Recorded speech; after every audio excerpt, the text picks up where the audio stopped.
button to start that up? Okay, so let us turn it over to Andrew and Kelly and take it from here. Well, I'm going to turn it over to Kelly. Yeah, okay. So, good afternoon, everyone, and welcome to today's webinar on the government market, too big to ignore. John Yates gets all the credit for that title. Before we get started, I'd like to go over a few items so you know how to participate in today's event. You're listening in using either your computer speaker system or by phone. For quality purposes, we recommend you listen in by phone. Just select telephone in the audio pane and the dial-in information will be displayed. At this time, all participants are in listen-only mode. This is, of course, for people that are joining us via dial-in. You will have the opportunity to submit text questions to today's presenters, myself, by typing your questions into the chat icon on the control panel in the top right corner of your screen. You may send in your questions at any time during the presentation. We will collect these and address them during the Q&A session at the end of today's presentation. On the bottom right of your chat panel, select Morris, Manning, and Martin, enter your question, and click Send. Okay, so that's all our housekeeping rules out of the way. Okay, as said earlier, my name is Kelly Kroll. This is Andrew Moore. We are the Federal Government Contracts Practice Group. We are located in Washington, D.C. You mentioned you've been practicing for 38 years. I've just hit 28. So we've been doing this for long. We've actually been working together for 28 years. So we've been at this a long time.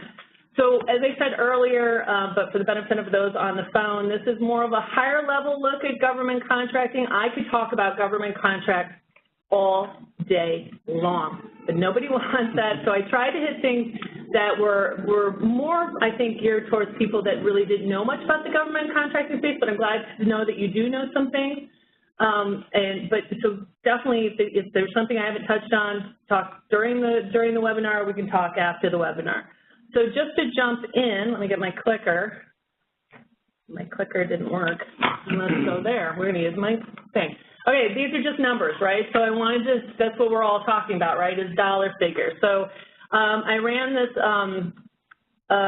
search for total government contract spending. This is contracts. This isn't, the government actually spends a lot more money through grants and, go ahead. Yeah, no, if you add the grants and you it's way bigger. These are just contracts. This is just contract procurement. Then there's grants and there's also state government. So if you add those together, we're talking over $2 billion. Yeah, wow, $2 billion. Like, I think we're at 3, but I think we're at 3 trillion. Yeah, it's trillion. He misspoke. Yeah.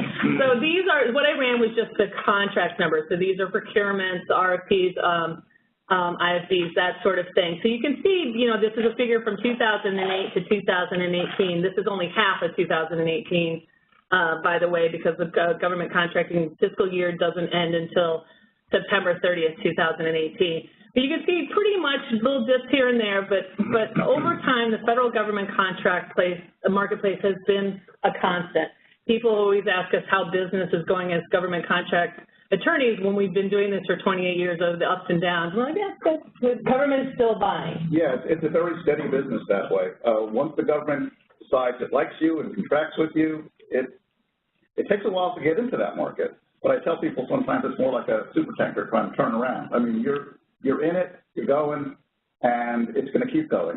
In fact, I have an old story of when I was a young government contract attorney with dealing with mainframe and microcomputer, mini computers, represented a company called Promemco that went out of business.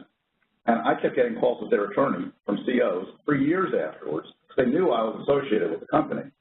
And they'd call me and say, well, they want a certain part. I go, well, I'm an attorney. The company's in the dustbin. But what it taught to me is that COs, these government agencies, once they have trust in you as a contractor, they'll keep going for a long time. And they give you a lot of credit for past performance. Yes, they do. Much more so than any other private company, because you think that the government business has a huge spotlight on it. But they actually calculate past performance, and it's a big factor. Yeah, it's usually an evaluation factor in many of the procurement. Yeah, after your contract's over, they'll issue you a CFAR, a contractor performance assessment review. I know the acronyms better than I know what they stand for, but they'll issue a CFAR, and they'll say whether you were excellent or good or acceptable, et cetera. and this weighs into your future procurement?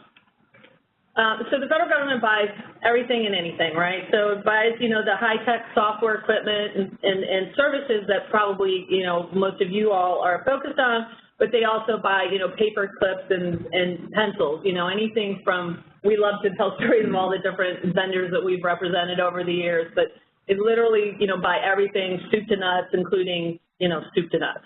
They buy it all. So I pulled some more figures that I thought might be interesting to this audience today. Now, before we dive in, is everybody like familiar with NAICS codes? Even if you are, I'm still going to explain it because I want to make sure the people on the phone understand what NAICS codes are. The federal government groups commodities and services that it buys into NAICS in its sub-classifications, and it's called the NAICS stands for North American Industry Classification System, and I had to look that up because because we know NAICS, whatever. So it, you know, it keeps these, classifies things by NAICS code so that it can collect and analyze the data on what it's buying and what it's spending money on. And there's a whole directory, and there is literally NAICS for everything, including a NAICS for soup. So I pulled numbers on, this is the NAICS code for electronic computer manufacturing, you know, your hardware, computer equipment, et cetera. And again, you'll see the figures over the years. You know, towards 2008, it was more in the $4 billion range. Obviously, they've moved away from it, but there seems to be another uptick as maybe they're upgrading systems, because you go into some of these agencies and they have antiquated equipment and they're always trying to get, and I think there is a push on the government side to become more technologically savvy because they're finding themselves falling behind, especially things like FedRAMP and cloud technology. The government, like you said earlier, like just needs lots of help in this department. So, so these just some figures that I thought you might be interested in seeing. The next one is, these are the figures for NAICS code 511210, which is software publishers. Obviously, the trend here is clear. The numbers speak for themselves. The government is buying more and more software products, and these are primarily COTS products when you say commercial off-the-shelf products versus custom design, which leads me to the next time. These are services, NAICS code 541511, which is custom computer programming. This is just one NAICS code for computer services. There are many, many, many different NAICS codes. So it shows you, again, just trying to show you the dollars that are out there, how it's been constant through time, and it's a marketplace that everybody can get into. So this one, the next slide, you all probably know. So I get this question all the time. Companies call me and they're like, what do I need to do to be a government contractor? What's the process? What do I need to do? Where do I go? Where do I sign up? And they think it's way more involved than it really is. And so to be a government contractor, there's really only two things you have to do. First, you have to get yourself a DUNS number, and then you have to register at SAM, which is the System for Award Management.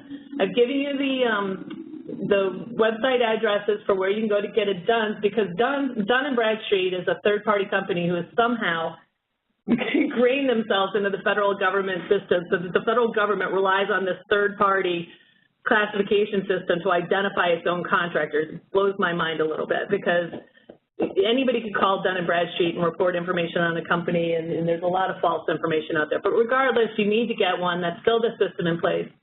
Dun & Bradstreet typically charges to get a DUNS number. If you go to this website, this specific website, you can get one for free because your need is as a federal government contractor. You don't have to pay if you're a federal government contractor. Once you have that number, you then go to System for Award Management, or SAM, as in Uncle Sam. Is that not the cutest acronym you've ever seen, right?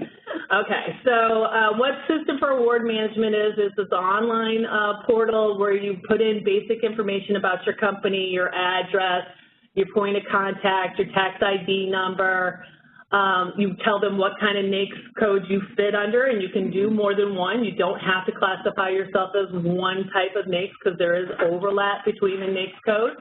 So if you, especially some of the bigger companies that make you know, vacuum cleaners and television sets. They're out there, so they have those different NAICS codes. But you, like, for example, if you're an IT service provider, there are probably 5 or 6 different NAICS codes that cloud computing or the custom computer programming or design or, you know, all sorts of different IT services. You also have to put in your banking information because this is the way that you get paid once you do get a government contract. It's through the System for Award Management. Finally, in SAM are a whole bunch of representations and certifications that you need to make. These representations and certifications, this is where those dreaded federal acquisition regulations, the gobbledygook, the red tape, those kind of things, this is where it first starts to come into play.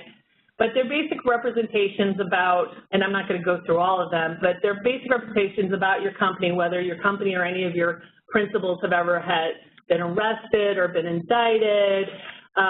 There are representations about your lobbying activities, representations about doing business with foreign governments, those sorts of things. And then you also make some certifications about you're going to comply with equal opportunity clauses, or you're going to comply with affirmative action, or you're going to supply goods that are compliant with certain regulations like the Buy American Act or the Trade Agreement Act. Now, these might not all apply to you, and you have to be very careful about how you answer these questions. Because they are a record. They are a record that government contracting officers will go look at when making decisions to award a contract to you. The good thing about SAM is you can update it all the time.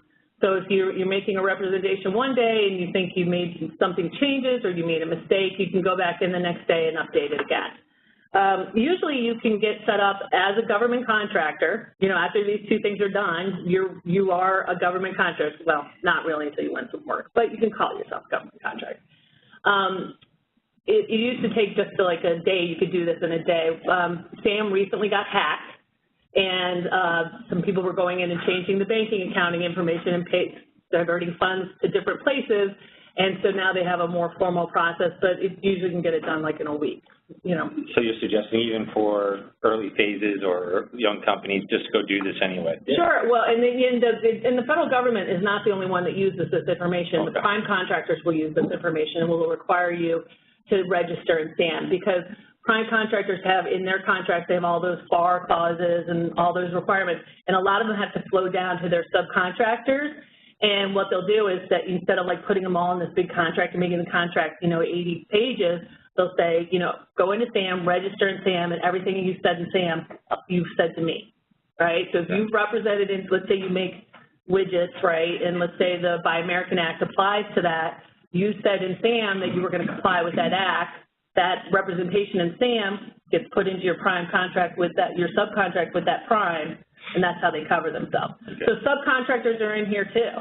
Anybody who's like remotely doing business with the federal government is in SAM. Yeah, we recommend that you do it because if you don't have any contracts, there's really no liability anyway. Right. And if you have a contract, you need it. So it doesn't really hurt to fill it out as soon as you think you're going to be in this market. Right. And so another reason, and it's not addressed in any of the slides, but if you register in SAM, you can then also be listed in what's called the Small Business Dynamic Search engine. Yeah, it's a resource for smaller businesses to, you know, to register that, and then the big contractors, when they're looking for someone to do some work, they might look in SAM for you. So it's another resource for people to find you, and for you. And by the way, you don't have to register in SAM. You can just go in there today, go to sam.gov, put in the company's name. Their information will come up. Their banking information won't come up, but information about that firm will come up, and it's a good resource. But yeah, there's no harm in it because even if you made a misrepresentation about SAM, it doesn't matter until you're actually awarded a contract. Right. Right. So there's no harm in it. It doesn't cost you anything.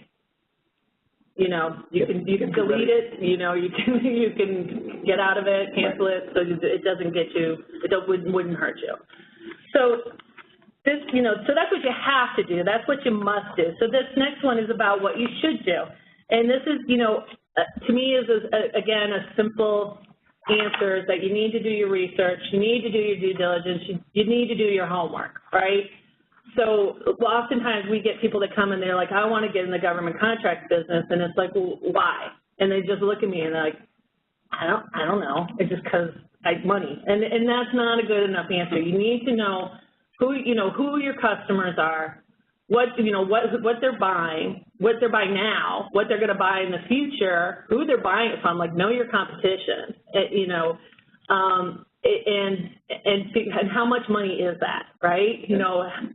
Is it worth your time? And this is actually a pretty transparent system. I mean, far more so than the commercial marketplace, where you're not going to find what competitors are doing commercially, who GM's giving contracts to and what amount they are. But through the steps that Kelly will talk about, you can find out a tremendous amount.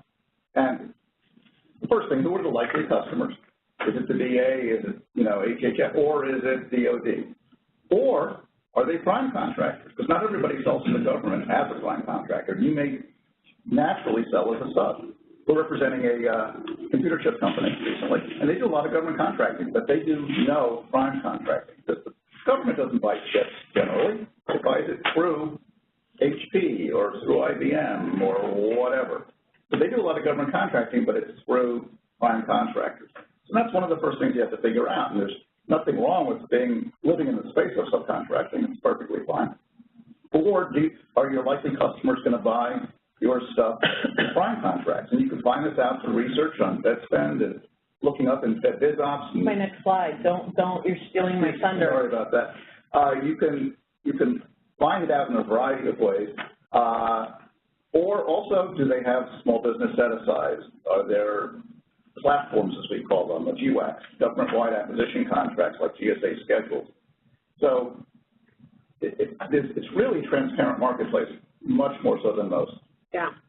So, surprise, the resources. Oh, okay.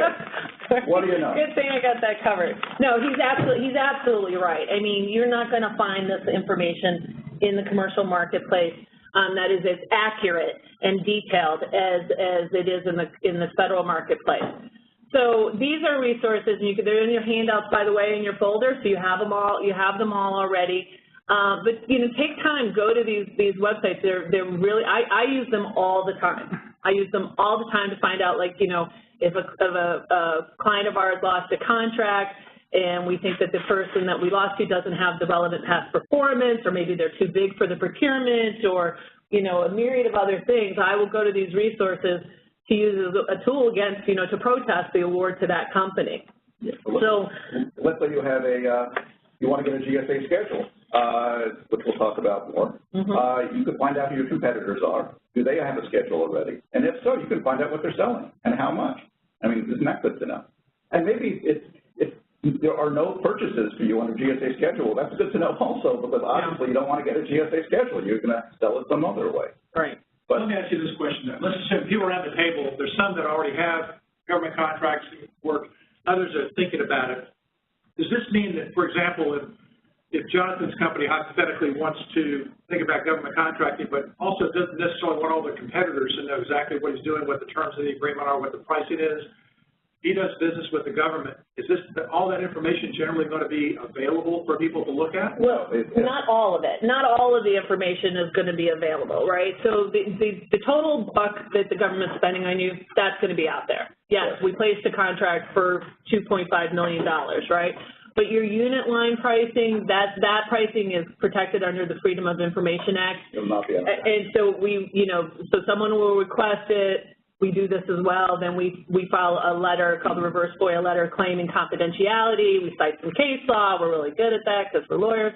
And then we send that back to the agency, and then the agency turns around to whoever asked for it, says you can't have it. I don't think we've ever lost one of those. Yeah, we've never lost one of those. It's just the broad data, because the public's allowed to know how money's being spent. So, yeah, whether there was a contract and what the amount was, but you won't find unit pricing, you won't find solutions, you won't find anything particularly in the contract terms that you care about. Right. And there is more. Go ahead, John. But if you heard that Jonathan's company, again, hypothetically, was working on a big government contract, you didn't know how much it was, you were trying to scratch your head, maybe do research because you were a competitor of his, and you saw that it was a $5 million contract with the government with renewal terms, that does provide you with information. So it is something that people around the table need to be aware of. That I'm sure you saw it at Siemens, Ken, I'm sure, Scott, you guys see it too.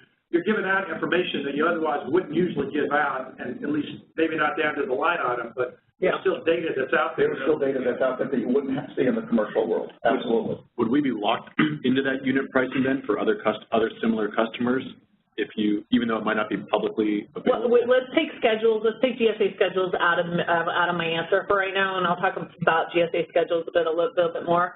But no, when you go to bid on a procurement, you know, you bid on the Army proposal one day, and it's the same product.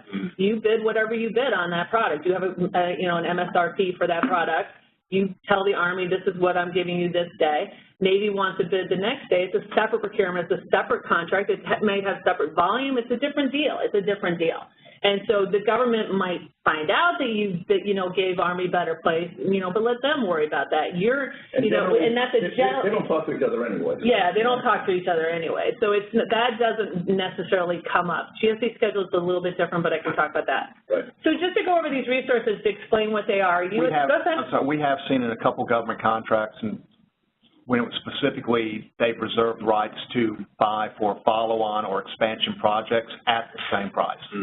And you ultimately have the choice. They can't compel you to participate, but if the market price doubles, you can choose to walk away from the business. We have seen contracts where they do try to say for a period of X years, if we choose to buy the same SKU for a certain for a certain set of activities, you have to honor that price. Yeah. Sure. All right, USA Spending, this is a great website. This business is so user-friendly. You guys, anybody can do this. So the federal government is required to report all of its contract spending of over 25K. So if the deal's over 25K, they're supposed to report it. If I pencil, down the street with a credit card, it's not going to be in here, right? But any deals over 25K are supposed to be in here, and there are tons of different advanced search terms that you can do. You can do it by location, by recipient, by DUNS number, by agency, by NAICS code, I could go on and on and on. You can manipulate that all day. You can put in, just anything. You can put in, you can limit to what year you want to look at. The data that's in there right now, I think, goes back to 2008. And it's just super user-friendly. I definitely recommend you go check it out. The Federal Procurement Data System, it's the same stuff. It's not user-friendly. It goes back further, though, if you're really interested in what the government was buying a long time ago. And it's a little bit more detailed, different presentation, not as user-friendly, but I'm giving it to you nonetheless. I'm going to skip over the GSA library one, so it's 3 in the middle for right now. FedBizOps, that's the Federal Business Opportunity, what do you call it? Geez, we're bad at our acronyms. It used to be Commerce Business Daily when I first started. Oh, forget that, yeah. Actually issued in a piece of, little booklet every day was the Commerce Business Daily.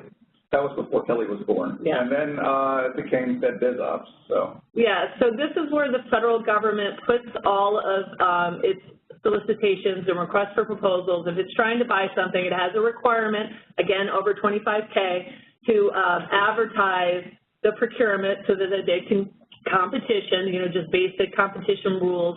It gets more convoluted. But you can, again, do searches in here to find out what agencies. You can just, look, if you were going to go into it and you've never been into it, just, pull up just today. Who put up procurement opportunities today? And then look at them. You'll see the solicitation terms.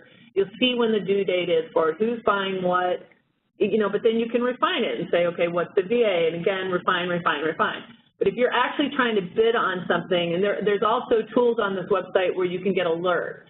If you're expecting something to come out, and I would look every day, I wouldn't rely on a tool, but if you just want to get general information, you can put in the agency and the NAICS and other key search terms, and it will send you an alert if something comes up that they think is a hit. So you can use that portal for that. And also, if you follow it for a specific item, you might see over the course of 3 months that certain same agencies, certain same names come up. You can call them. You can talk to these people. Yeah, it has contact information. And some contracting officers are very open to that, others not so much, but that's people, Agencies also, some of the various agencies, especially the bigger ones, have their own forecast portals. I gave you one for DHS. Where they say, this is what we're planning to buy. Here are the big procurements that we have coming up. We're going to put this out on the street. We think we're going to put this RFP for, cloud computing. We're going to put it out on the street on, so-and-so date, and you can check those portals as well. And literally just Google, agency forecast portals, and they'll come up. Back to the three in the middle, this is specific to GSA schedules. The federal government, you know, goes back to the $500 billion a year. About, I don't know, any 10%? 10% of it goes through the GSA schedule program, which is a significant number when you think about 10% of the government procurement going through one contract vehicle shop. And I'm going to talk about GSA schedules in more depth later, but if you're thinking about schedules, these are resources. On eLibrary is a listing of everybody who has a schedule right now, okay? It also has links to all the schedules that are out there. And it will tell you, you know, pertinent information about those people that are on schedule, what products they're offering, what services they're offering, et cetera. That information is also available through GSA Advantage. GSA Advantage, again, you don't have to, it's primarily used by contracting officers. They use that for research to find out what they're trying to buy, do some background research, but you can access that. You don't have to be a contracting officer to access that. And the last one is Schedule Sales Query, and that's all the reported sales for all the GSA schedule vendors. So if you have a competitor, ABC, you know they're on schedule, you can go to Schedule Sales Query, pull up all their sales, exact figures, not line item pricing, but, you know, they have Schedule 70 and they did absolutely no sales last year. Or, you know, they will report, you know, tell you exactly, or they did $3 billion, but it will tell you what kind of business they're doing under schedule. So when we have a client that calls us, wants a schedule, one of the first things I say is, who are your competitors? Tell me who your competitors are.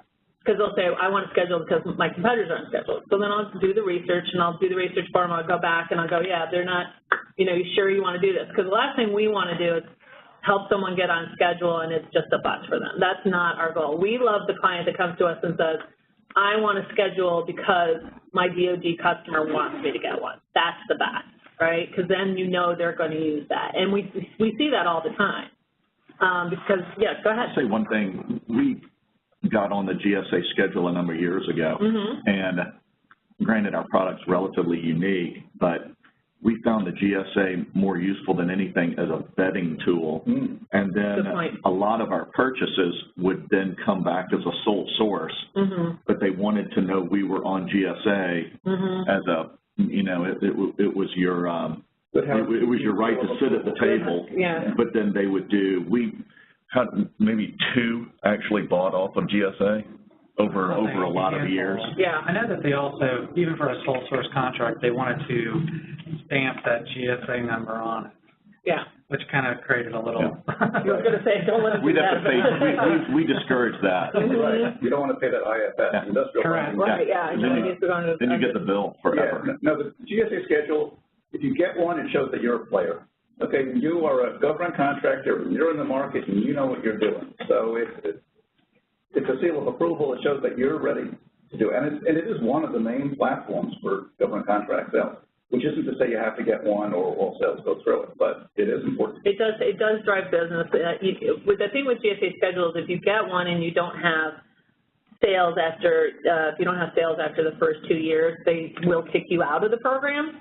And I've had a lot of clients that didn't have sales, but they come to me and they go, but I need it because I'm using it for, like you said, for something else, and they're piggybacking off, and I need it for this reason, whatever. And I go, yeah, GSA doesn't really care, but you know, one of the good things is you can reapply after a while. I want you to stay on in the hopes that you will sell something eventually. Yeah.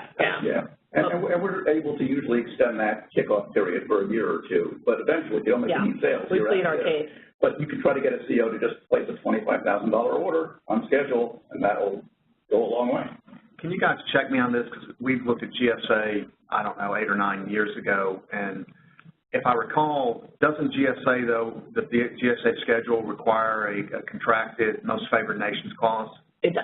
So you have to be really careful if you do that, because if you then turn around and sell to your buddy Fred down the street and you give Fred a deep discount because Fred's a friend, that's now the price you'll be selling the U.S. government to forever. Yes. No. One of the things we do, though, is get around that clause, because we're smart lawyers and we've been doing this for 40 years, so we sort of know how to work that clause pretty well. But, yes, if you just stepped in it by selling to Fred and you hadn't thought ahead, that could be your new price. It does create just a challenge, because a lot of times in a commercial situation, you'll get into a highly competitive situation where you ultimately decide to buy the deal.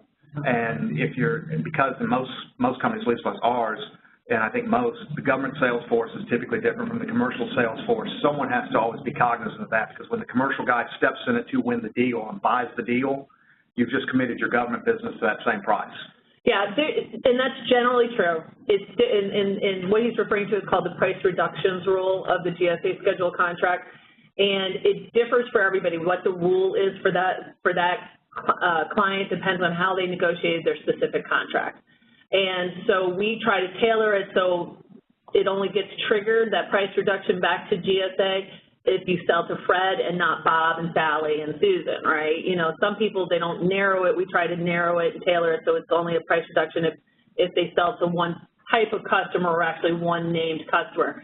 The other thing is the price reduction is going away a little bit. A couple of years ago, about 4 or 5 years ago, GSA introduced transactional data reporting rule, which you can opt in for most, I'm not going to say most, some things.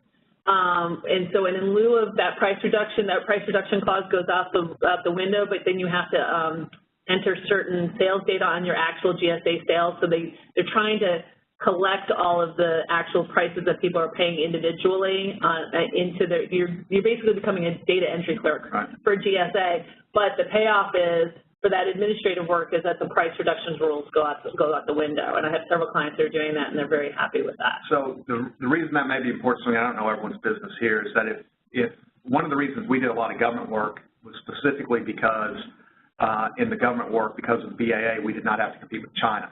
In the commercial sector, we had to compete very heavily with China. And so if you're on a GSA schedule and you have to compete very heavily in your private sector, your commercial sector work with China, and almost always involves price concessions that you don't want to make, you've then obviated the value of the government market, which is typically a better price-supported market for a U.S. company. So that's just one of the things that we started looking into, is really a gotcha of, wait a second, half our day we're competing completely with China, and we like the government because it doesn't have the aspect of Chinese go low pricing. If you sell and you're on the GSA, you just turn China into your major competitor in the government market. One of the things we'll do is be involved with you as we negotiate that clause, but that price reduction clause is contract by contract by contract. There's no one clause for everybody. It all depends how it's negotiated with GSA. And again, as Kelly said, we'll try to negotiate it, and we're very aware of it, believe me. So we will try to negotiate it in a way that allows you to do business as best you can. I'm not saying we could have solved that necessarily, that problem you're having. And you're right, having good lawyers to do that, absolutely. But when you end up with a commercial sales division and a government sales division, it's very, very easy for an accident to occur. Yeah, absolutely. If your solution has a software component, it's relatively easy to have some tweaks or customizations that that's not the same. Alleviate you. Right. You know, all of our different businesses somehow, some way have different configurations.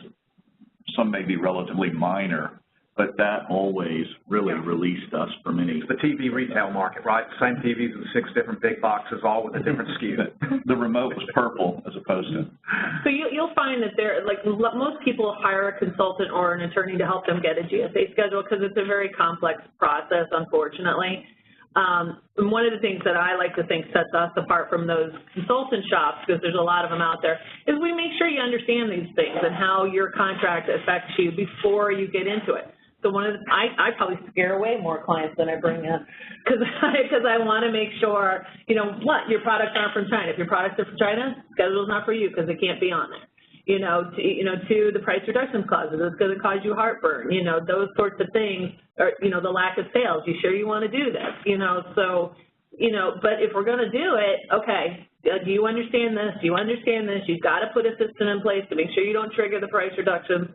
Things like that, we help you every step of the way, and that's what we do. Definitely a lot of what I do. On the flip side of that, you're saying about they could buy forever and ever at that price. But I think you can apply BLS schedule to your pricing too, right? There's an economic adjustment clause. Yeah. That allows you to adjust prices. Oh, the BLS, okay. Yeah. It allows you to adjust your prices up on an annual basis, as long as you adjust them commercially as well. You can't just increase into the government, but if you're doing it commercially, you can also raise your government pricing, and then every so often, every 5 years at the least, you get a chance to totally reprice your service. And there's exceptions if you're doing a really large deal with a commercial customer. if it's over something called the maximum order threshold, which varies by contract, you can discount on that without triggering a price reduction back to the government. So there are ways around it. And obviously a lot of people have worked around it and have implemented systems. But no, you're absolutely right. I mean, it's definitely something, and we get clients on the flip side who've used somebody else to get a schedule, and then they get in trouble, and then they call us and they say, hey, we're being audited, we triggered this price reduction, what do we do? So we get clients that way too. So Paul's been on the audit end several times, and they're not very nice. It's not fun. It's not fun. They're not. It's not a good. It's a good day to be sick. And then they start yelling. When they start talking false claims, and you're like, you guys aren't playing fair. So, talking about the GSA schedules. The GSA schedules they're called multiple award schedules. Meaning, and it's an open market, meaning you can apply for them at any time. And that's another great thing about GSA schedules. You guys will hear about procurement vehicles, large multiple award procurement vehicles called GWACs or IDIQs, and they'll have names like Alliant or SOUP or Oasis or just GSA Star, just tons of them. T3, Spark. Right. They're out there. The problem with them is you can't always bid on them, right? So if you lost out on when it was bid originally, you have to wait another 5 years, possibly 10 years. Some of them go as long as 20 years, or get ramped on. The thing with GSA schedules, you can apply for one tomorrow. Okay, so that's what sets GSA schedules apart from all the other contracting vehicles that the government has out there, is just timing. Okay, so the GSA schedules, again, multiple vendors. There's thousands of people on the GSA schedules. The GSA schedules are divided into, again, categories and groups of similar commodities and services, and given a number. The ones that I thought would pertain to the audience here today is Group 70 is by far the biggest schedule. I think there's 25, by the way, 25 different schedules, and then there's another 7 VA schedules. VA has a program. It is a GSA. It's GSA, but with VA flavor to it. But it's very like GSA, but it is separate. GSA is delegated to VA for specific products. Yeah. Is that new, or is that? No, VA's been around for a very long time. It's very difficult to get on the VA schedule. It's very time-consuming. So 70, this is just a sampling, so 70 is the main title of the schedule. It's IT equipment, software, and services. And underneath that, they then group things again into what is called special item numbers, or SINs. And each SIN is its own thing. So there is a SIN for cloud computing. There is a SIN for software as a service, satellite, ComSatCom, right? Satellite communications. Cyber Hunt is new. Electronic credentials, PKI Health IT is brand new. It's new. It's really hot right now. And of course, there's license of software, sale of hardware. Right. The basic things, but these are some of the new hot ones that I thought might be more pertinent. There's another schedule called 00 Corp. These are your professional services schedules. It's everything, advertising, environmental, engineering, management consulting. Do a lot of business under that schedule as well. And then I gave you 2 more just so. This is the VA schedule, which I already mentioned. Again, there's 7 of them, but the biggest one by far is the medical equipment and supplies. And then they have SINs under there, and it's just name it, it's on there. Bandages, forceps, and just stop. I don't know why you do a forceps. Terrible example. The next, another one that got used a lot after 9/11. This went like gangbusters, was the Total Solutions for Law Enforcement. Because under this schedule and 70, state and local governments can also use Schedule 70 and 84, but those are the only 2 that they can use. It's a program called cooperative purchasing. And so if you're trying to get to state and local governments, there are other ways, and I'll mention them.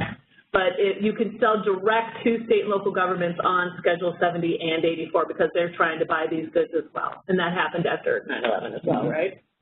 So Total Solutions, just anything you can think of. These are just examples of what are on there. But again, I can't stress enough, but I think we've covered the goods and services you guys are providing. But the only thing they don't buy on schedule is they don't buy food products. And they don't buy lease cars. They don't buy cars. So yeah. So pretty much everything is on a schedule one way or another. So the process for getting a GSA multiple award is, again, very high level, okay? The solicitation, the GSA schedule process is the same from one schedule to the next. The VA has a little bit more additional things that's involved, but the forms are really 99% the same from one group to the next. But it's comprised of 20 to 25 different documents. If you go to FedBizOps, the link I gave you earlier, you'll find the solicitations. You can also get to them through Schedule Z library. But if you look, it's like 20 or 25 documents, and it can make your head spin. It makes my head spin, and they just keep getting longer and longer. And they're filled with, hundreds of federal acquisition regulation clauses incorporated by reference, which then makes you go somewhere else to read what those are. And,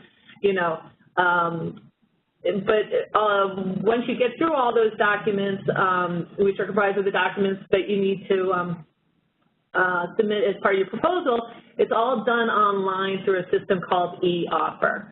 You have to get a digital certificate to get access to it, but you load it all up into the eOffer system. It gets assigned to a contracting specialist who vets it to make sure you dotted your I's, crossed your T's, everything was submitted. If they didn't get pushed on to, they'll come back and ask for clarifications, because they always do, and they will come back and ask you for something that was not a requirement, but that they want anyway, and you just give it to them and you jump through the hoops. They'll submit it to the contracting officer for evaluation. They'll have negotiations, and then which ultimately will end up in what's something called a final proposal revision, where it kind of outlines the agreement of the party, what's the government's discount, price reduction trigger, if any, how we're going to do economic price adjustments, if it's going to be based on a BLS CPI, that sort of thing. That'll all be spelled out, and that document's pretty important. We always want to make sure you completely understand what's in there. Yeah. We got a question from one of our remote attendees. If you run a GSA schedule, does your price list have to be public? So the answer is yes. Your GSA price list is public. When you get awarded the GSA price, you have a price. That price is your cap. You cannot go above that price. However, what happens in practice is, and everybody knows, you go to Schedule Z library, their price lists are on that thing, you know of all your competitors' pricing, but then what happens after you have the GSA schedule contract is you then bid on, in response to requests for quotes against your competitors, and everybody undercuts their pricing again. But that pricing is not public knowledge. Well, you don't have to undercut your pricing, and it all depends on the way your product is sold and how much the government wants it and a variety of different things. You can sell it at top dollar on your schedule. But as Kelly said, and as we should certainly emphasize, the GSA schedule is a hunting license. It doesn't guarantee any sales. I mean, so you still have to get the sales. It's a platform that allows you to do business readily. That's all. Right. Because the advantage of the GSA schedule program and why it does account for so much of government sales is it cuts through all of the, the federal government, when it buys something, it has those federal acquisition regulations, and that whole process it has to go. It has to check somebody's past performance. It's got to make sure the price is reasonable and fair. It's got to worry about small business set-asides. It's got to publicize it. It's got to negotiate. It's got to do all those things. Well, GSA has already done that. It's already looked at your past performance. It's already vetted your pricing. It's already done a financial assessment if it needed to do it. And so the pricing that is on your schedule at the end of the day is already considered fair and reasonable, so then other agencies can then easily buy off you, much more easily than if they had to go through all those other steps.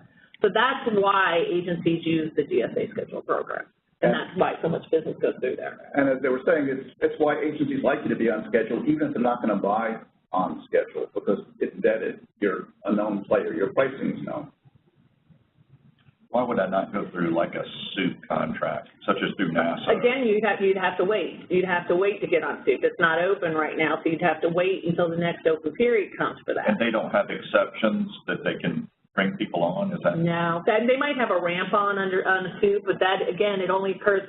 A ramp on, by the way, so they've awarded us an IDIQ contract to say 50 vendors or 20 vendors, and they see how it's kind of going, and they're evaluating everybody and seeing who's doing business, who's not. And if someone's not, stepping up, or they've even gone out of business or whatever, they will ramp them off, i.e. take them off the procurement, and then hold a mini procurement to ramp people back onto the thing. But it's at their discretion. They don't have to do it at any certain time. And I've actually had these conversations with CEOs where I'm like, I want to ramp. I've tried this.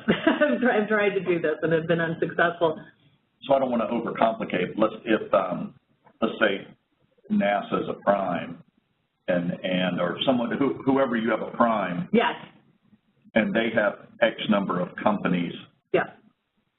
Can you get on with one of those companies? Yes. And that's your way around it. And absolutely. So you're going to pay a hit to that company. Yeah. But correct. that would give you a bit of an end run. Yeah, and you can then subcontract. We're going to talk about that too. There are ways, but to be a prime in being in charge of your own show, you're going to have to wait till the next time. Like, I don't want to run the show. Yeah, I don't want to layer. We would never have an interest in that anyway. Yeah. It's just being a sub. Right. Yeah, you can definitely get your products on someone else's GSA schedule already, and it's one of the fast ways we sometimes tell potential clients or clients who are just testing the market, get on someone else's schedule again, test the water, see if it gets bought, see if you can sell it, and if it works out, then apply for your own schedule. Or, because getting a schedule can take a year, apply for the schedule, get on someone else's for a year while you're waiting, and then after a year or so, you'll be on schedule.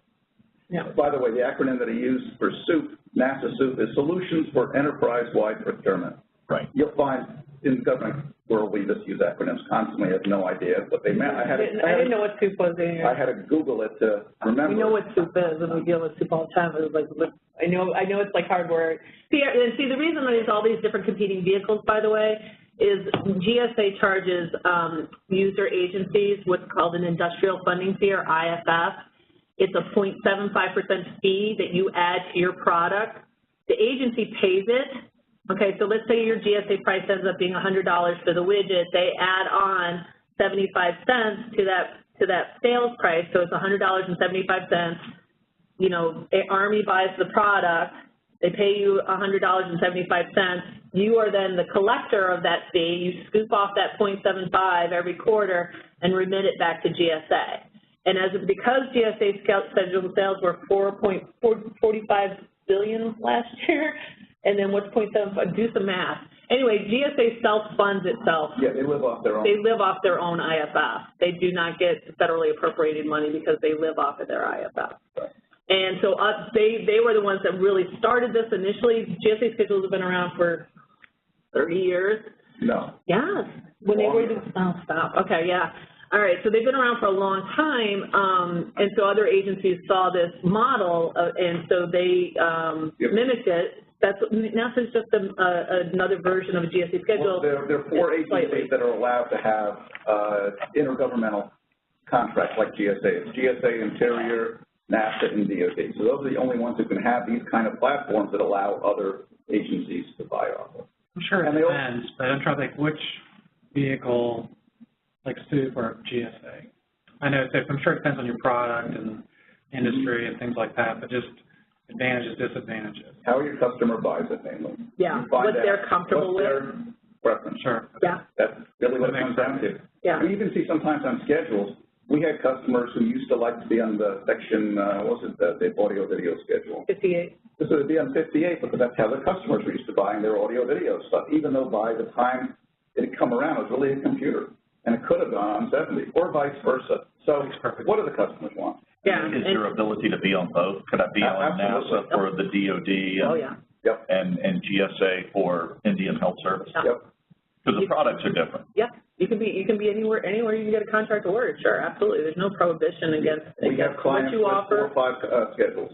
You don't have to put everything that you offer on GSA. You can select what you want to put on. If you offer, 20 different types of services, or 20 different labor, let's say you do IT services and you have 20 different labor categories, you can just put 10 on, and that's another workaround that a lot of people do with the price reduction is they have 10 labor categories on, and then they use these other 10 labor categories for all the commercial work. Not exactly kosher, but we're not recommending that to anybody. Just saying that sometimes happens. So, just again, to talk about more about other ways to use the schedules. State and local governments, again, they can use 70. They can use Group 84, that's IT and solutions for law enforcement. But with other schedules, what state governments will do is they will piggyback, it's just use it to vet their pricing, and they'll look at your schedule to ask you guys schedule, and they go, oh, it's on schedule, good, we feel good with that pricing.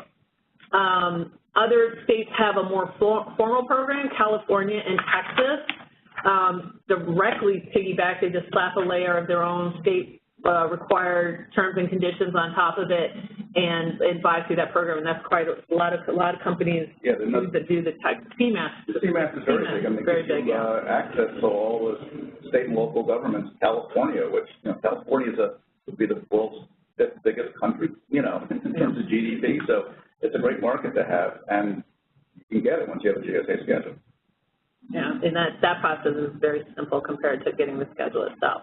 So we talked about this a lot. If you don't want to, get a prime contract, you don't have to dive right in. So you can work with a prime. Federal government, and we'll talk about this in the next couple of slides, but the federal government has subcontracting goals, and it varies by agency, of working with certain small businesses and certain types of small businesses. And they flow those requirements down to large prime contractors. So large prime contractors are always looking for small subs to work with. All these prime contractors have portals, the larger ones, right? I mean, obviously you do your own networking and you meet with other people and try to do your networking just the way we always did it, right? But some of the large prime contractors have their own version of Fed BizOps where they'll put out forecasts or opportunities for people to bid. They'll have ombudsman, type liaison type offices that they're looking for, contacts you can make, trying to work into that space. So that's a great way to get into the federal marketplace, because they will flow down all of these requirements and all of these rules and regulations. It'll definitely give you a sense of what it's like to be in the government marketplace. But a lot of you are already on there. We talked about getting on someone else's schedule. If you don't want to get a schedule, get yourself added to someone else's schedule. They're going to take a little percentage off the top. There are some big aggregators out there. We won't name names because we don't like a lot of them. But they're not you. They're not selling your product. They're not selling your services, and they can really kind of mess it up sometimes. Is there some kind of, what is the percentage? Is that there's like a standard rate that they take, or how's that? Oh, I don't know. I was reviewing one last week, and they were charging a flat rate per month plus 2%. So it's like $1,000 a month to be on their schedule plus 2%. Gotcha. We've seen anything between 1% and 5%. Yeah, I was going to say that's just an example. Yeah, just trying to ballpark. Good, thanks. Yeah. And it's just purely negotiable. And you can negotiate it. Yeah, because we definitely negotiated that one. Okay. So, okay, so we talked about small business. How many people here think they're a small business? Why are you a small business? Do you know why? So this happens a lot too, because there's rules and places for being, what's that? Employee size and revenue. There you go, and that's all tied to, I feel like we're having a quiz, your NAICS code. Oh. It depends on your NAICS code. And so it's not just employees and size, it depends on the applicable NAICS code. So I'll explain that in the next slide. So the other thing that a lot of people don't understand is to be a small business, you first have to be a business organized for profit. So nonprofits, even if they're 2 people, they're considered large businesses. And that actually hurts some of my clients in the competitive marketplace, because they're considered large because they're not for profit. You also have to have a place located in the United States. So a lot of our there are a lot of foreign businesses that do business in the federal marketplace, but they have U.S. subsidiaries, or they have operations which, make contributions. They pay their taxes, So there's not a prohibition on being a foreign contractor, foreign company and doing business. We represent a lot of companies from Australia, New Zealand, Canada, And a lot of them are small in New Zealand. It's a pretty small market, so they come here and they're still under the revenue standard, even with their New Zealand operations or the employee standards. So they're a small business in the U.S. through their operations in the U.S. Okay, so this is correct, and whether you're small or not varies by the industry and depends on the size standard and what your NAICS code is. So every procurement that comes out on the street, and GSA schedules included, there is a NAICS code assigned to that procurement. So if it is a NAICS code for, for IT equipment, it's going to have whatever that NAICS code was, 334, whatever it is. And it's going to say it on the very first page of the solicitation. It's going to say NAICS code so-and-so. So that NAICS code will either be what's called a goods NAICS code or a services NAICS code. If it is a goods NAICS code, then whether you're small or not depends on the number of employees you have. And you have to go to the directory, the NAICS code directory, to see how many employees that is. So if it's NAICS code, whatever, and you go look up the NAICS code and it says 150 employees, you are not small if you have more than 100 employees, and that's based on a 12-month average, okay? So that's how you know whether you're small or not. If in the services, it's a revenue-based standard. Let's say you give, engineering or legal services. There's a NAICS code for legal services, and I think to be small for legal services, I think the size revenue is $7 million. So if your company does revenue and it's a 3-year average, less than $7 million, then you're small. But if you do more than $7 million, you're large. So a lot of people self-classify themselves as small, not really understanding, just because they're still small. I don't feel like I'm one of the big players. You have to look at your NAICS code, look at the size standard that goes with that NAICS code, and then make your determination based on whether it's revenue-driven or goods-driven, and that's how you decide. And just so you know, once you do certify, and it is a self-certification, just making it yourself. For small business, yeah. Yeah, for small business. You don't have to go to the SBA certified. But if you were to win a procurement, losers are allowed to protest your size. So, and we see this. We do this all the time because people don't understand, and they said they were small, and then we go do some research on them, and they did, $30 million or whatever. Oh, and the other thing, I almost left out, you have to include your affiliates in that number. And that's what they don't do a lot of times, is they just look at themselves and they don't count their parent corporation or their sister corporation. They just look at themselves and make a determination. That's not the rule. The rule is and your affiliates. This information, by the way, goes into SAM, and SAM will tell you that if you click the little info button above, but nobody ever clicks it, right? And it will tell you can count your affiliates, but no one clicks the little button, and they just put in, however many employees they have. So I represent a very small subsidiary, very, very, very big corporation, and they wanted to put, and I was like, I think I know who your parent is. And then we put that, and then when they came back with the number, they're like significantly larger. So people step in that all the time, and again, it can be protested. Yeah. Are there any other repercussions other than potential competitor might call you out on it? Obviously, it's a misrepresentation. You don't want to do that, right? If you win the contract, if you were large and you certified as small, and somebody protested you, that would be the best thing that could happen to you. Because if you actually win and nobody protests, and then someone finds out later down the road, then you've got false claims liability and all kinds of repercussions, debarment, losing the contract, all kinds of things could happen. Generally speaking, 999 out of every 1,000 self-representations just go, I made a mistake. Mm-hmm. Every so often someone gets slammed by DOJ. Yeah. Any one of the first 999 could, if bad things happen. Looking out for, they're not. But, was it deliberate? Did you know what you were doing? Were you trying to, get around somebody? Were you falsely affiliating, saying that you're a woman-owned business and the woman's never there managing the business? And, whatever. So it all depends on the circumstances. A lot of these self-representations, I mean, we never counsel you to do it wrong, but people make mistakes, often, for the best of reasons or purposes or just trying. But on occasion, optimistic, huh? What's that? You're so optimistic, and I'm always like critical about it. But we have clients that go to jail. I mean, it can. Decertification. You can leave it. It's rare. But you read in the, you read it in the paper. I mean, that that guy did that article I just did. Yeah. So it comes up, and a lot of it used to be a self-certification. You can still self-certify as small. What you can no longer do, for the most part, is self-certified as these special subclasses of small business. So government and federal prime contractors have goals to do business with small business, but they also have goals to do business with women-owned small businesses, veteran-owned small businesses, service-disabled veteran-owned small businesses, and hub-zone small businesses. Hub zones are a historically underutilized business zone, so they're, you know, the more downtrodden parts of town. You have to be certified by SBA as a hub zone, and it's you have to be certified. Well, they're going to change this soon. Women-owned, you can still self-certify depending on the procurement. I don't want to go into the minutia with you guys.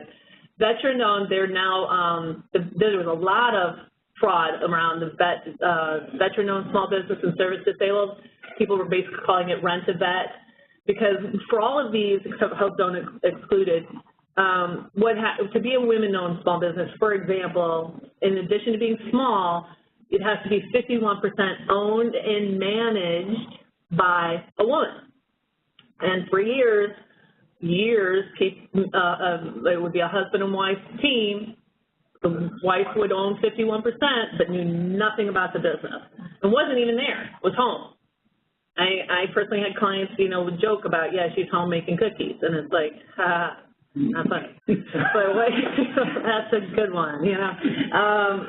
But they're cracking down on this, and so what will happen is they'll you know, people will protest your women-owned small business. SBA, you know, you'll submit documentation, but people will say, yeah, she's never in the office. She doesn't know anything about this, you know, whatever, and the word will get turned over because of that. They now have also certification process that they're putting in place.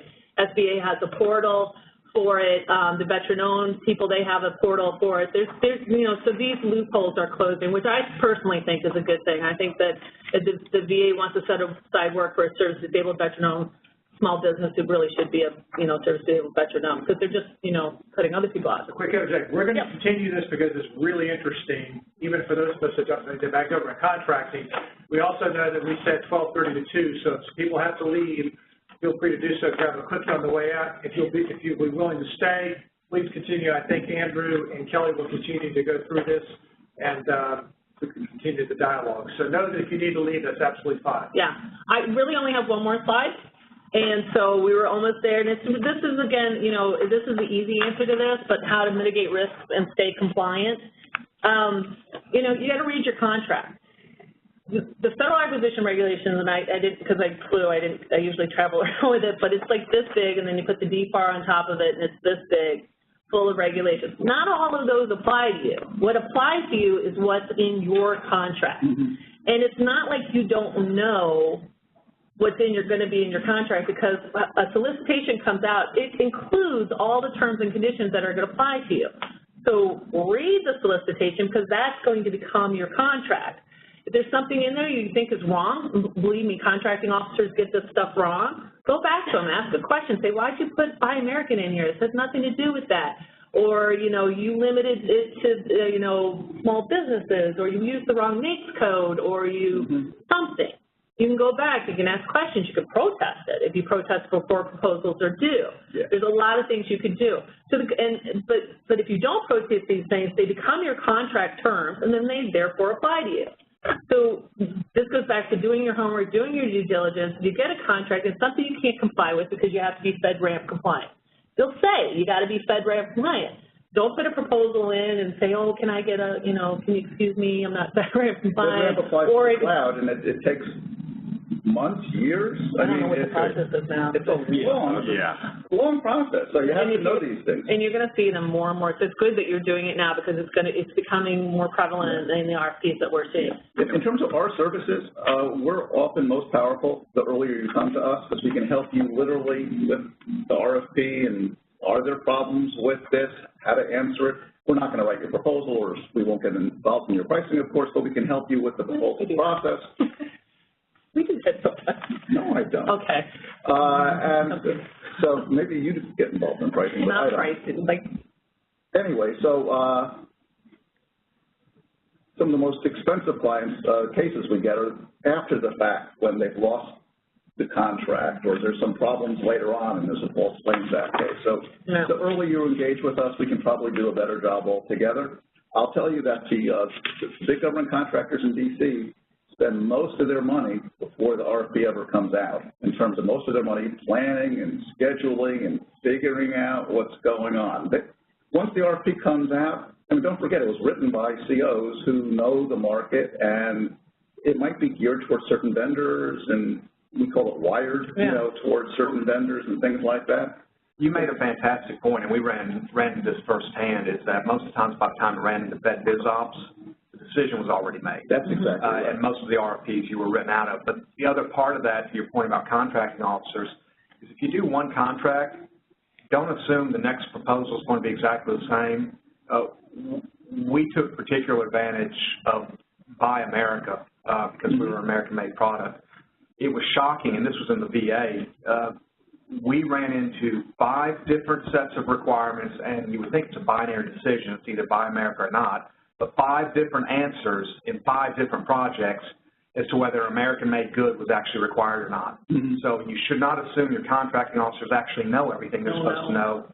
More times than not, if you're dealing against very large competitors, particularly large multinational competitors, there will be very liberal interpretations for the very reason you just said, which is it's kind of been pre-baked and pre-baked incorrectly. Yeah, I mean, we work with the COs to educate them, but that's like when Boeing won the tanker contract, you know, that was a commercial item that just flew through. I mean, it wasn't a commercial item. It was a tanker contract for refueling, you know, at 35,000 feet. For $300 billion. What? It was $100 billion. $100 billion. So I guess it's a commercial item. Because, you know, we ought to have that. That's chump change for us, right? You know, so. It's a custom-made product. So you can, I would encourage you to get to know your customer. Even though it's government contracting and sounds a bit daunting, personal relations still are king. Okay, I have clients who sell lots to the Defense Logistics Agency, which is one of the most obtuse, arcane places. They buy stuff and then they ship it around all DOD, and it's insane. I keep telling her, get to visit your customer at least once a quarter. Please, just shake hands, have a cup of coffee, anything, because these are not just, you know, figures and ciphers. Just don't pay for the cup of coffee. Right. Don't pay for the cup of coffee. That's correct. But there really is a personal touch. Wouldn't you agree?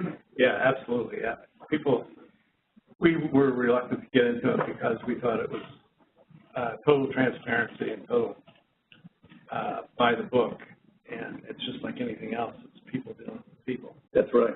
And the only other thing I wanted to add, I don't know how far you guys go with it, but there are services everywhere around Washington to help you prepare bids for certain things, and they're specialists on certain agencies, certain products, and they're well worth their money because they know exactly how to write a winning bid. Yeah, and we work with some of those consultants with our clients hand in hand, so absolutely. So they can speak to certain issues. Yeah, usually that's the case. They come out. They usually come from the agency, and they're now consultants. So yeah. So that was all I had. I don't know if anybody had any questions, or now everybody's excited about their prize. Absolutely. Well, first of all, let's give Andrew and Kelly a hand, please. For the folks on the webinar too, and if anyone around the room would like to get an electronic version of this, we will be putting this on our website, downloadable. So we try to be a hip firm here at Morris, Manning & Martin. We represent a lot of technology companies. Many of them need the government contracting expertise, so we're certainly very fortunate that Andrew and Kelly can walk you through it. As they said, walk you through it early on. And as you're walking through it, you, of course, need to have your Morris, Manning & Martin socks. So we have your cards in here, and I will tell you I'm going to pull out a card here, and it is Tara Williams. So, Tara, you get a pair of socks, but I will tell you also that if you become a Morris, Manning & Martin client, you can have as many pairs of socks as you want. They're looking around the table that are clients, and you will get as many as you want. So let's get another hand for one more time. Thank you. If you've got questions, please ask them on the way out.